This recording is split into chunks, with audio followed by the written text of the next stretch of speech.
All right, welcome. I'm Lloyd. I'm joined by Kurt, that's me. Kurt. This is Space Lasagna Productions, and welcome to the first episode of what we're hoping will be a little series that we're calling 3-Day Weeks. Now, what is 3-Day Weeks, Kurt? What are you expecting to happen in the next 8 episodes?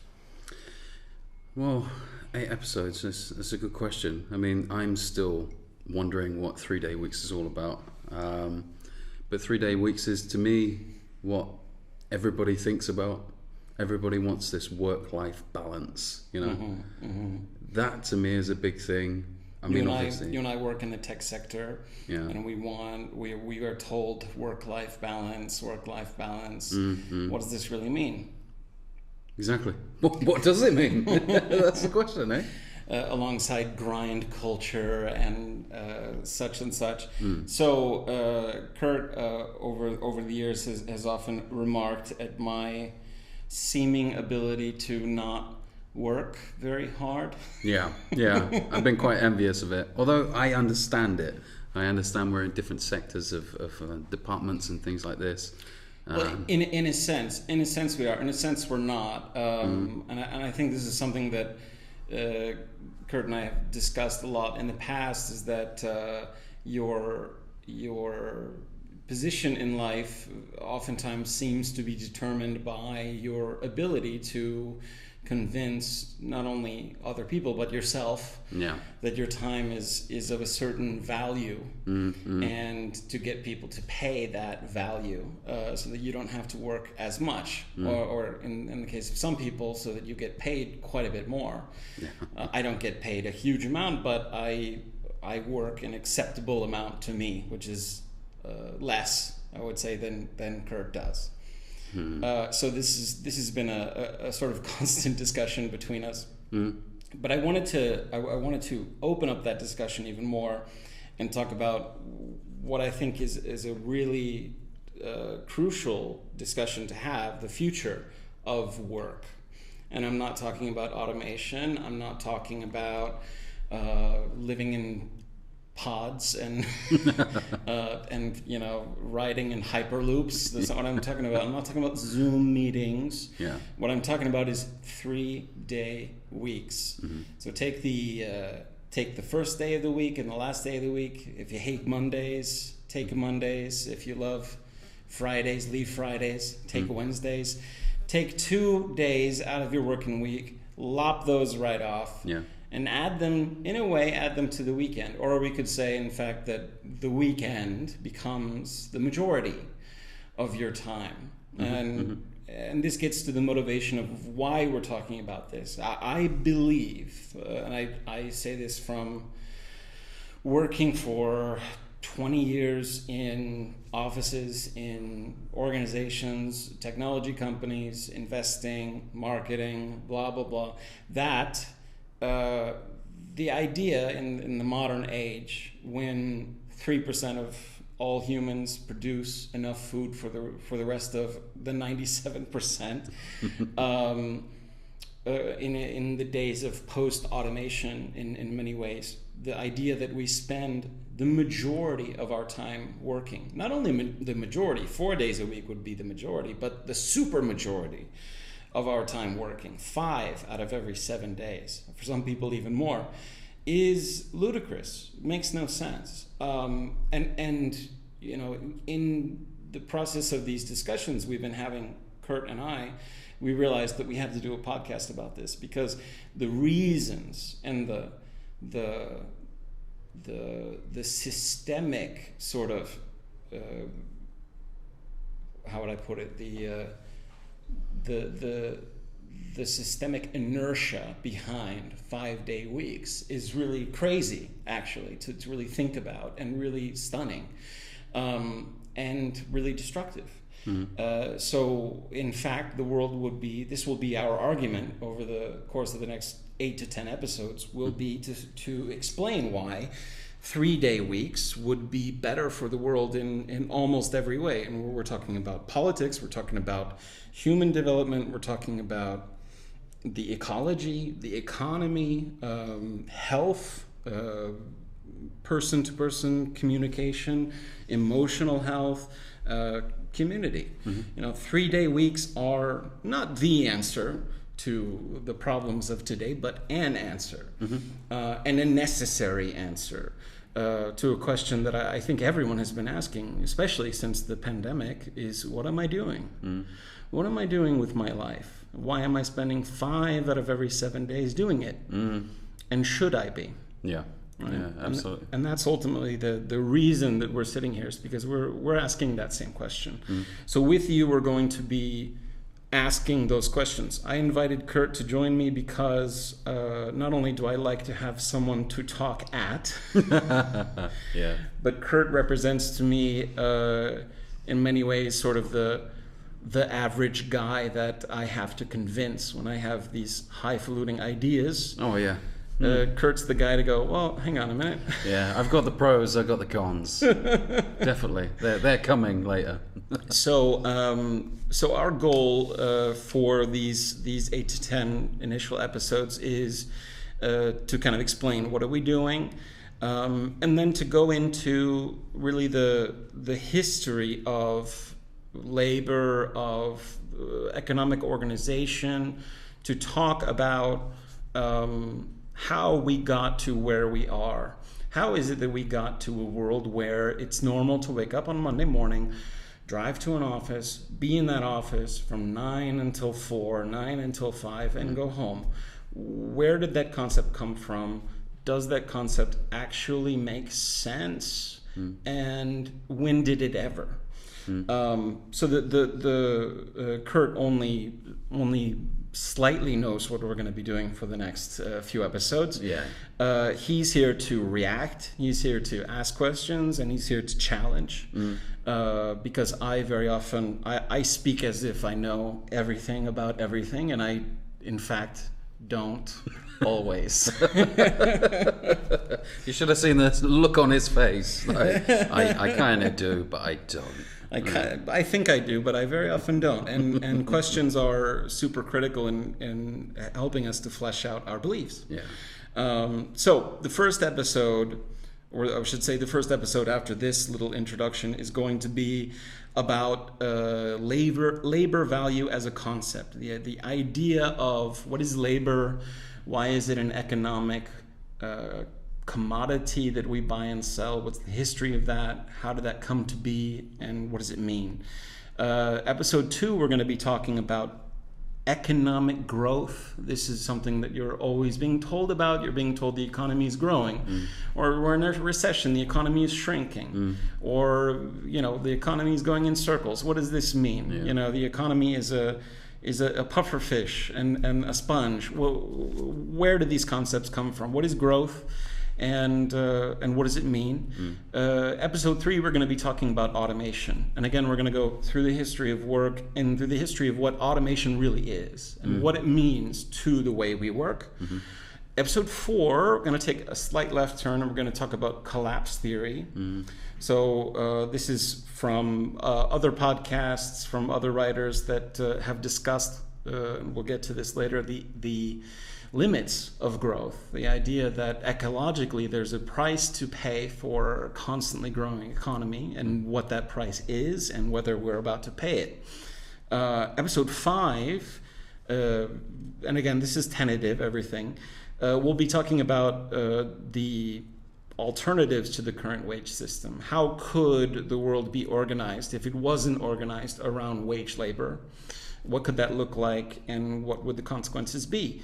Episode 6, we're going to be talking about futurism. It means the idea of envisioning the future, how that works in our day-to-day lives, how it works in the economy, how it works in sales and marketing, what the future is and how people create the future.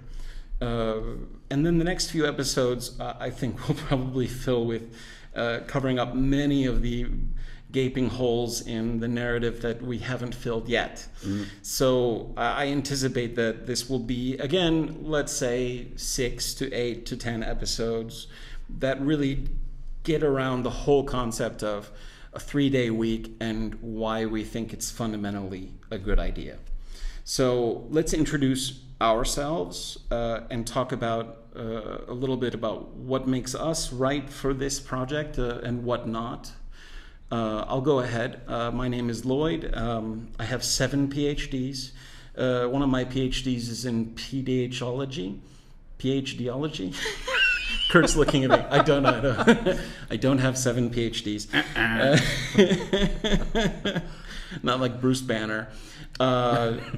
But I do watch a lot of documentaries. No, I'm a gadfly. I'm a dreamer. I'm a dreamer. I'm a schemer. Was that song? Yeah. Okay. I'm not really an expert in anything. I compose music. I worked in venture capital. I work in marketing. I'm a writer. I'm a musician. I do lots of different things. I'm not qualified to talk about this topic at all, and I think no one is really. And if you really were interested in listening to someone who was qualified on this, they would probably bore the absolute shit out of you. So I think so, yeah. So we're just doing this. What about you, Kurt? Yeah, I mean, I'm no Jordan Peterson, so... What, you mean that you don't believe in the instantiation of the chaos that is the mother, No. the moon? Okay. I think that's why you would be bored of it, It's somebody that is not on the same wavelength as anybody else in the world. To be fair, Jordan Peterson is on the wavelength of a 19-year-old who smoked weed for the first time. Let's be honest. Yeah, right, exactly. but apart from that, yeah, I grew up in quite a poor background, I would say. I had a bit of both, really. Grew up in my mum in Oxford, and that was, wow, let's just say hell frozen over.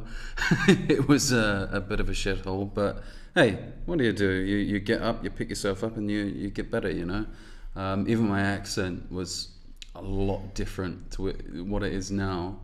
I went on to schools, but I went on to drama. I went to drama school.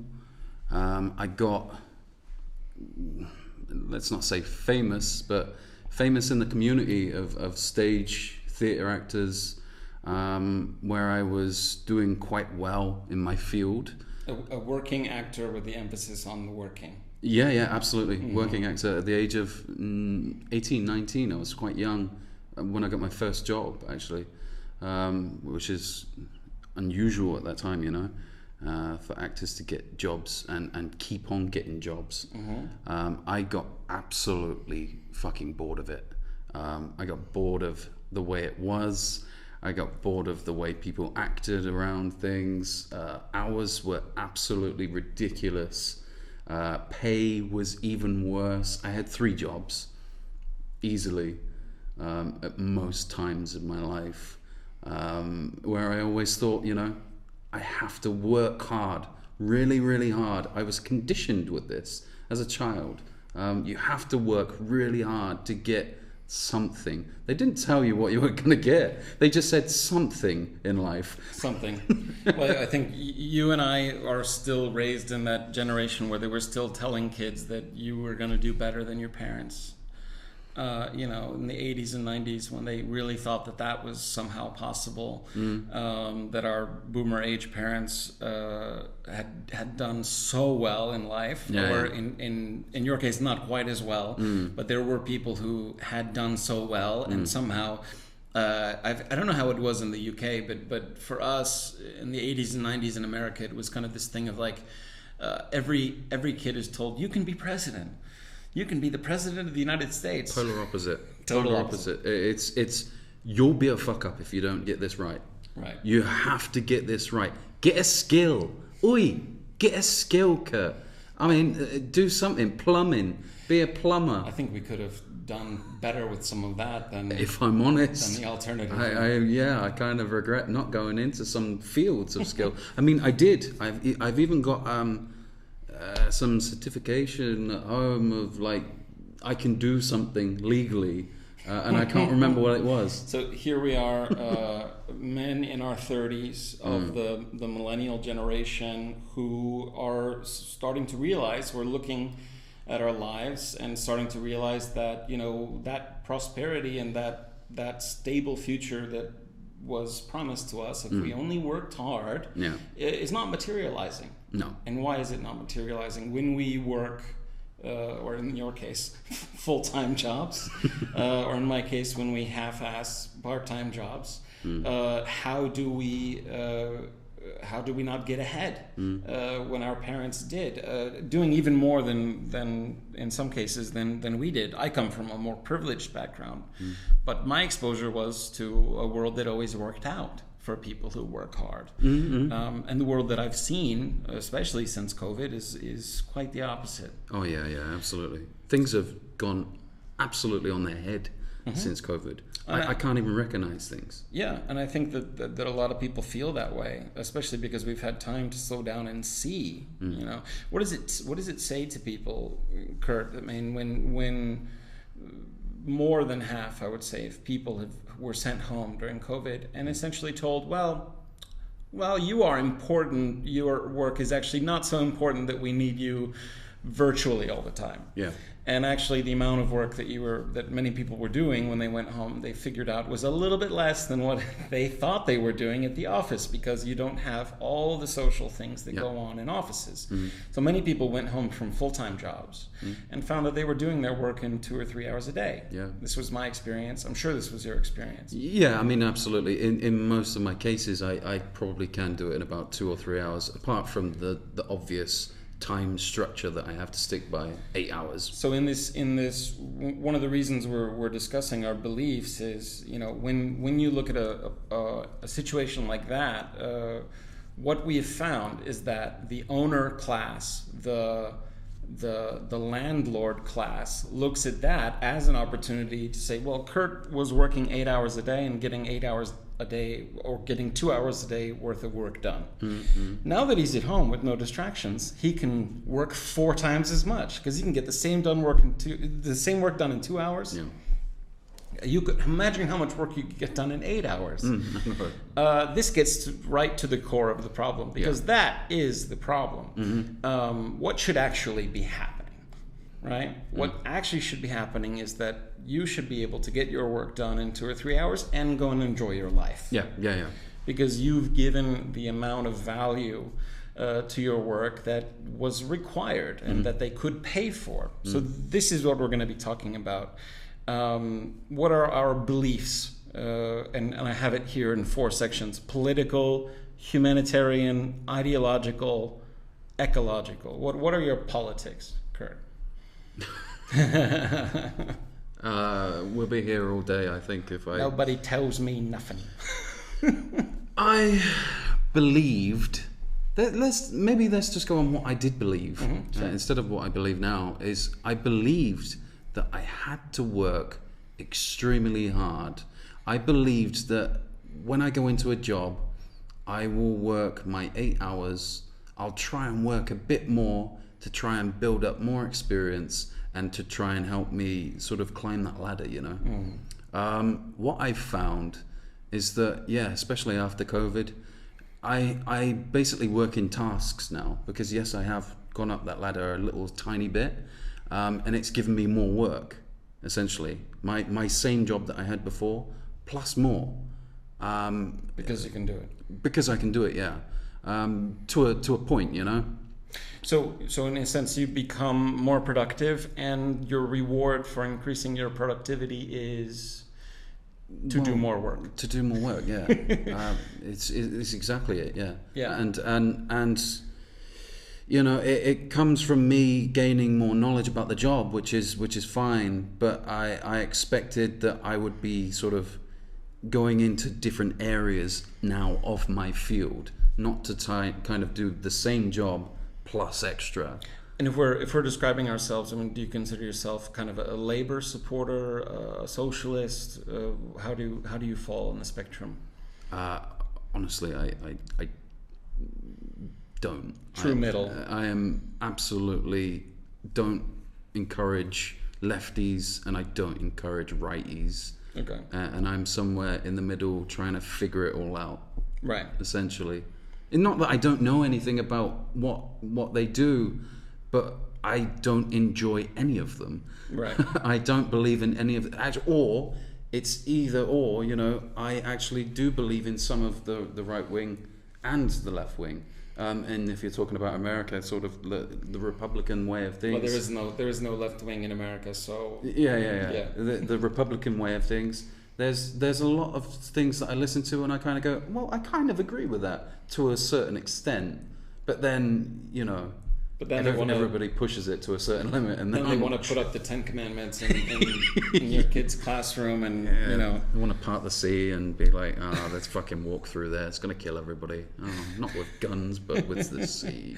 So politically, I'm far more left wing. Again, I think it's important to denote, you know, I'm not the kind of I'm not kind of a Leninist Marxist with a political program. I'm always open to new ideas. I've worked in venture capital, so I feel like I understand capitalism quite well, and I've participated in it, which is why I come to many of the conclusions about it that I do. I think that's also important, and I think that's one of the things that we've always found interest in each other, because I'm sort of let's say a convert to socialism from the lens of being a capitalist, and understanding that the people I saw having the most success in a capitalist system are not the most valuable people. They're the people who know how to get value from the system, how to get other people to value them.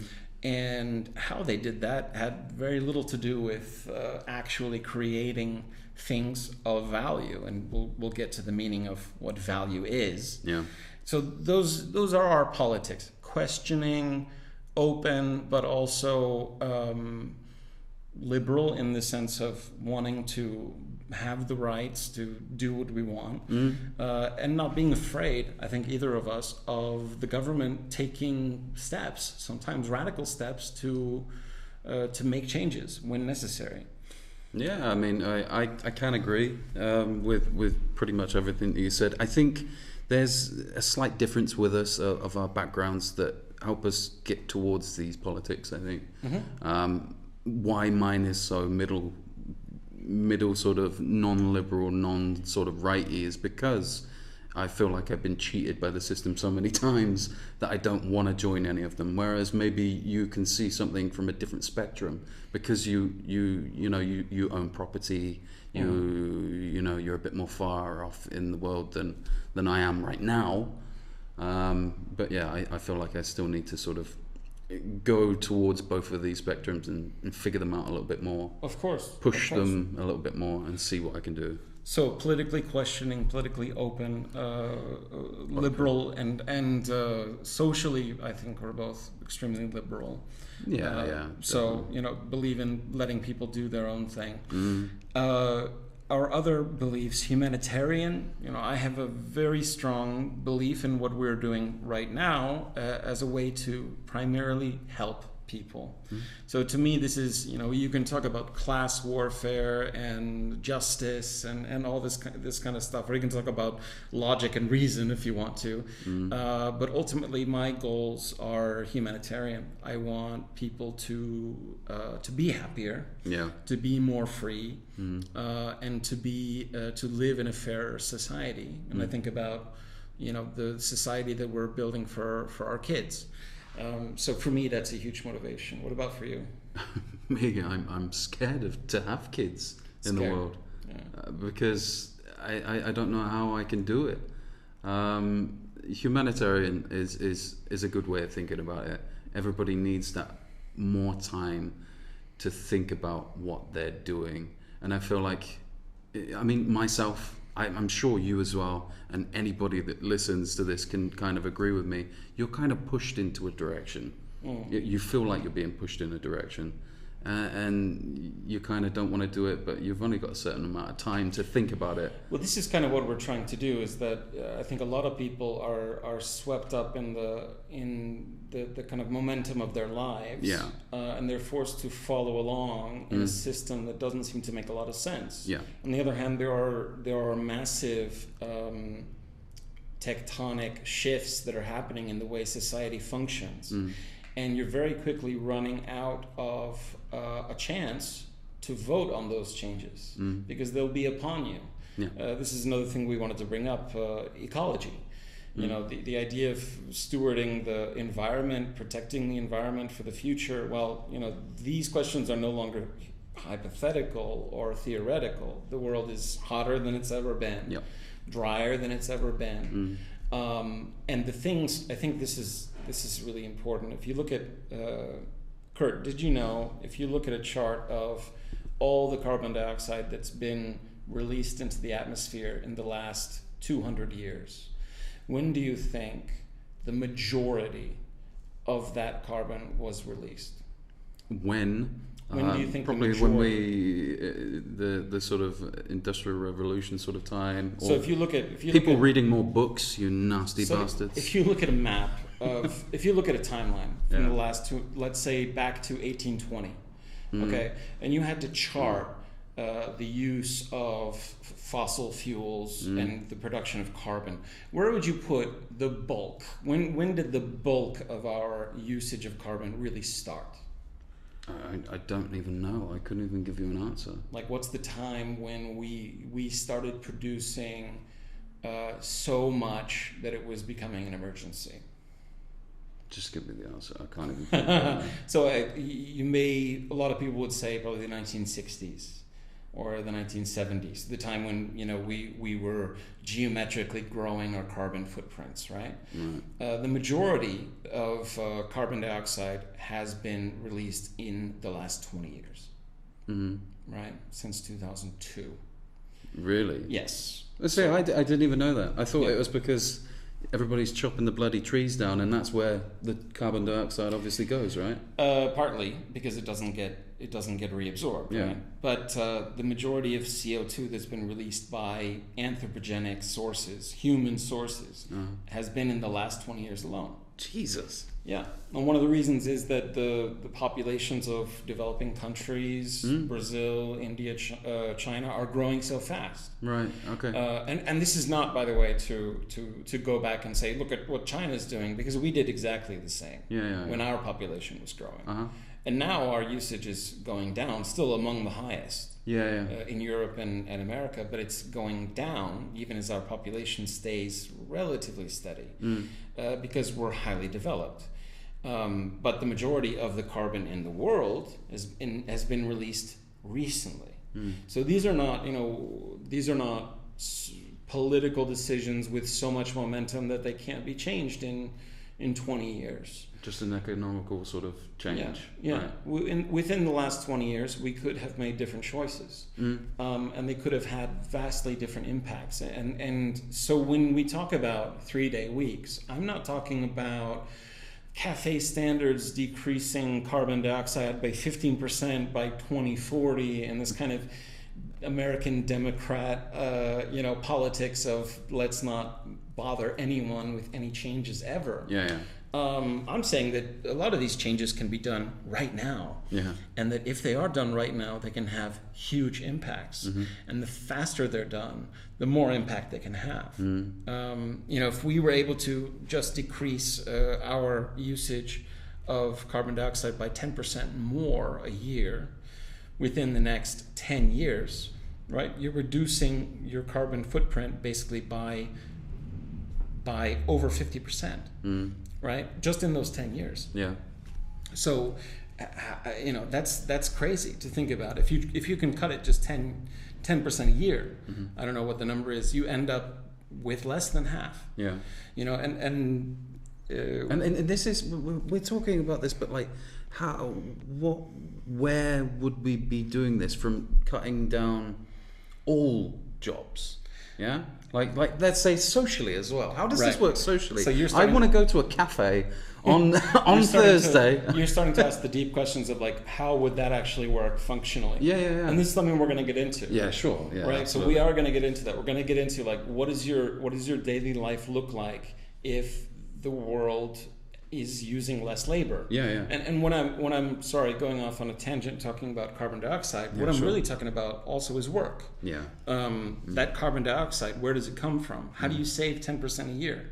Well, you have 10% fewer drives to work. Yeah. You have 10% less energy being used from offices. You have less consumption. Yeah. And one of the things that we're going to talk about is the relationship between constantly increasing economic quote unquote productivity and ever increasing consumption.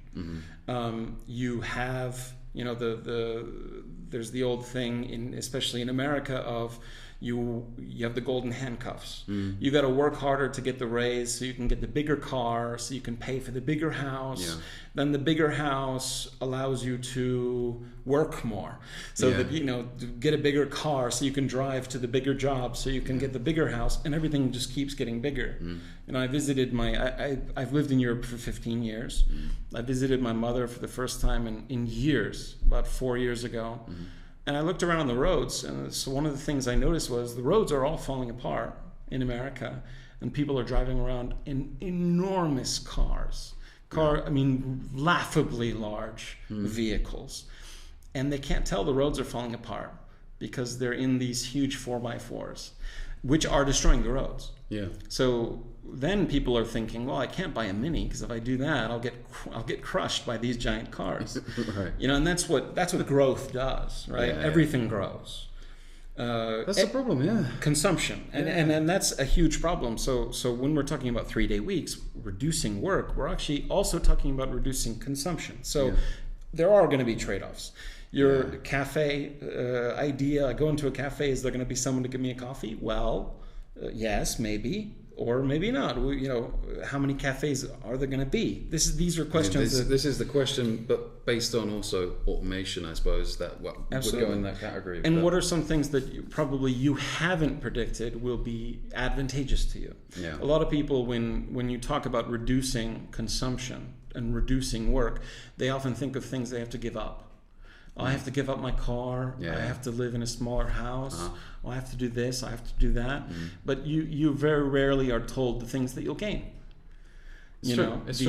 Particularly the amount of time that you'll have to do anything. This is the point. How I always feel when I have so much time, I don't know what to do with it right now. Because I know at the end of the day or the other day, the next day, I know I got to work anyway, and I'm going to have to go back into that monotonous sort of routine. So this is what we're going to talk about, which is recentering the focus of people's lives away from work. You would have to literally reschool people. You are retraining people's brains. That's hard. Because the way that people think right now.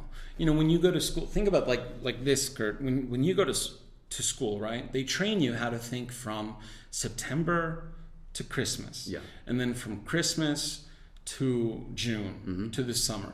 Your brain gets trained that way, and when you grow up, you still think of this is fall now. Oh yeah. So it's September, 1st of September.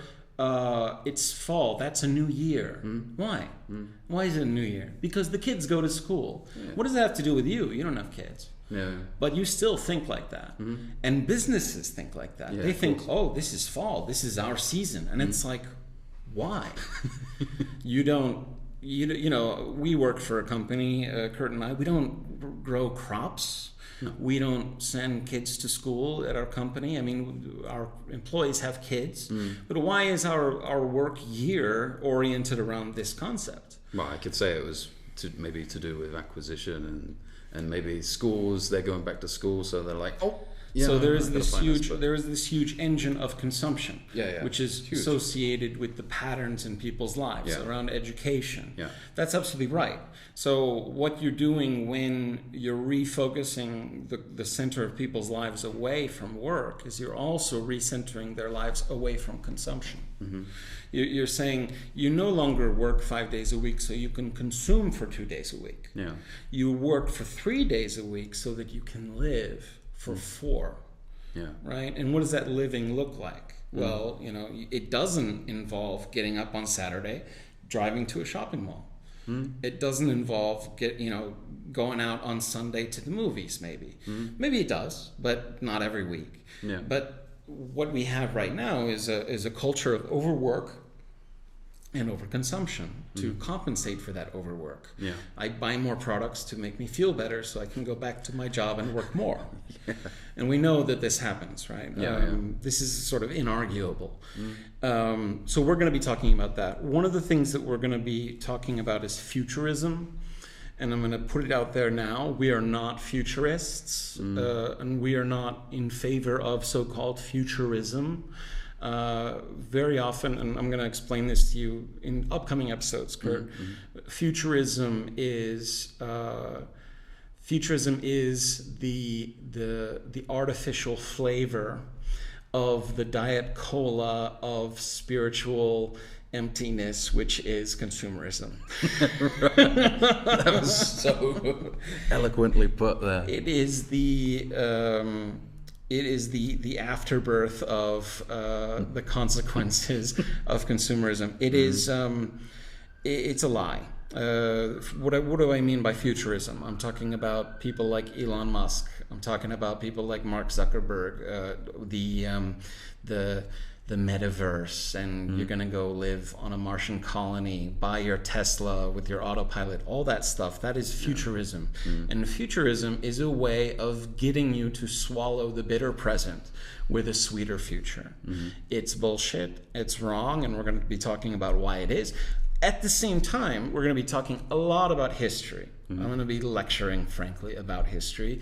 One of the things that I want to really call out and underscore for you is we are not glorifying history or the past. I'm going to be telling you about things you maybe haven't heard of since school, or even interpretations of history that you've never heard before. And I'm going to be pointing out things like, I might say something like, well, a peasant in 7th century France had it pretty good in these ways. What I'm not telling you is let's all go back to being peasants in 7th century France. I'm not saying that because I wouldn't want to be one. There are many reasons why I wouldn't want to be one. Mainly because I am who I am. And I can't, you can't turn a pickle into a cucumber. So we are who we are, and we're not looking to make the world into a past picture of itself. We are looking to make the world into something better in the future. But again, to use the pickle analogy, I would say the futurism is like telling someone that you're gonna, they were a cucumber, they became a pickle, and now they're gonna be a spaceship. It's a lie. You're gonna be a pickle. You're gonna be a kind of pickle. It just depends on what kind. So with that said, we're not looking to change people's nature. We're looking for people to find a new degree of freedom in their lives, more control over their own time. And that's why we're going to be talking about materialism, critiques of capitalism, talking about the labor theory of value, time theory of value. We're going to be talking about universal basic income, that concept, taxation, capitalism, because we are trying to get people to the point where they can see, okay, let's just turn a kind of mental key and go, okay, take that 5 days of work and 2 days of vacation, 2 days of weekend, and flip that around. 3 days of work and 4 days of life. That's what we're going to be talking about. Why that's possible. Why not only is it possible, it historically makes sense. And why the current arrangement that we have, this kind of frozen arrangement of 5-day weeks, is really historical, and screwed up and crazy when you really dig into it. So that's what we're going to be trying to achieve, and we're going to be doing that by having this discussion in sort of an 8 to 10 episode format, so that we can fully convert our listener. We're going to go from, you never heard this concept before, to you're on board in 8 episodes. If you're not convinced in 8 episodes, I mean, fine. Yeah. Fair play to you. Although I don't know why you'd listen for 8 episodes if you didn't at least, think you could be convinced. But if we don't convince you, then we don't convince you. Yeah, I mean, absolutely. To be honest, it may not even convince me. It may just open me up to, a broader range of looking at things. Yeah, so Kurt is not convinced and may not become convinced. So this is, in a way, our experiment to see if I can convince him in 8 to 10 episodes. Absolutely. That being said, let's get down to some business. Sure. Kurt and I have a production company. It's called, it involves the two of us. It's called Space Lasagna Productions. You can find us on Facebook, Facebook/Space Lasagna, I think. Probably. You can find us on Patreon by searching Space Lasagna Productions, or I think Patreon/Space-Lasagna, I think. We'll get back to that one. We'll get back to you. Look in the episode description to find our links. We have a $3 tier that gets you nothing. Yeah, I remember this one now. Now, but if we get 1,000 people to give us $3, then we'll have $3,000, and we promise to enjoy it. Yeah, absolutely. Then we have some higher tiers that I don't expect anyone to pay for. We have a sweatshirt, we have a T-shirt. Consumerist type shit. Maybe I should get rid of that stuff. It's against the brand at this point. Oh yeah, especially now. It wasn't before, but yeah. Well, I've always said that if you pay us money, I'll buy a better microphone, which I will. 100%. If we were to ever be able to monetize this, I would do this. This would be my thing. I would like to talk to people. I would like to talk to you. Absolutely. And that for me is great. The good news about that is it doesn't take much. No. And it doesn't take much to replace our day jobs, and plus we'd only be doing it 3 days a week. Yeah. And I won't be working more than that. So it's 3 days a week or bust. Yeah, absolutely. So thank you so much for listening to the intro. Please look forward to, again, 6 to 8 introductory episodes hosted by Kurt and I. The first one, once again, will be entitled Labor Value as a Concept. That maybe is not a great title. Let's talk about the history of labor. The history of labor. The history of labor. Sounds good, yeah. All right, this is Space Lasagna Productions, signing out.